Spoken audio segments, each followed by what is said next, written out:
Yes, mga kagali, magandang hapon. Andito tayo ngayon sa ating breeding area.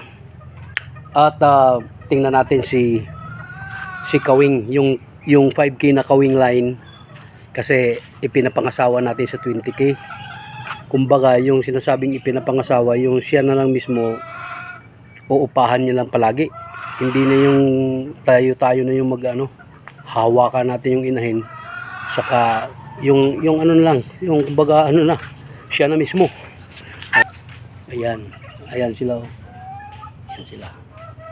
So, inaantay natin na para magka-asawa na yan sila. Binili sa akin ito ng kumpare ko. Hiniram ko para ibalik sa ina. Back to mother, kumbaga. Yung mother, ito. Masyado nang maliit yung itlog. Piwing-piwi na. So, ayan. Yan lang muna. At least na-update ko kayo.